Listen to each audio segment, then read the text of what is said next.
នាងជាមនុស្សដែលមានចិត្តត្រជាក់រីករាយនិងជំនាញផ្នែកស៊ើបរឿងក្តី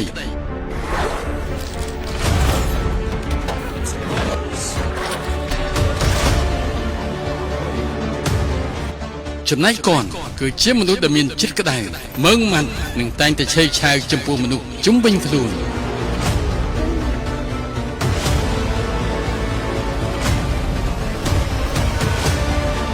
ករណីឃាតកម្មដ៏ចម្លែកដែលពាក់ព័ន្ធនឹងនគរទាំងពីរតម្រូវឲ្យពួកគេស៊ើបអង្កេតស្វែងរកការពិត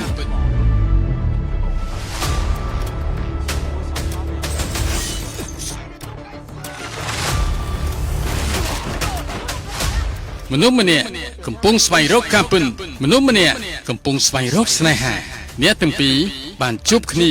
បង្កើតបានទំនាក់ទំនងយ៉ាងជិតស្និទ្ធ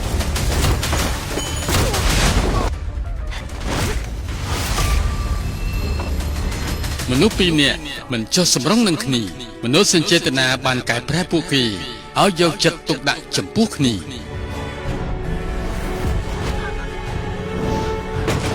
ខ្ញុំជឿថាស្នេហានឹងអាចយកឈ្នះអំពើអាក្រក់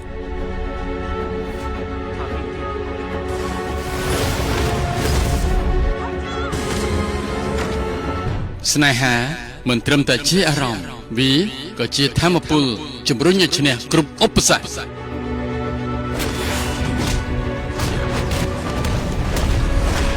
ទទួលសិទ្ធិផ្ដាច់មុខដោយក្រុមហ៊ុន PPCTV រឿងអាណាចក្រធម្មពលវិញ្ញាណមានផ្សាយជូនទស្សនាចាប់ពីថ្ងៃសុក្រទី24ខែមេសាឆ្នាំ2026រៀងរាល់ថ្ងៃច័ន្ទដល់ថ្ងៃសុក្រវេលាម៉ោង12ថ្ងៃត្រង់និងម៉ោង8:15នាទីយប់នៅលើកញ្ចក់ទូរទស្សន៍ខ្សែកាប PPCTV តែមួយគត់គឺប៉ុស្តិ៍លេខ6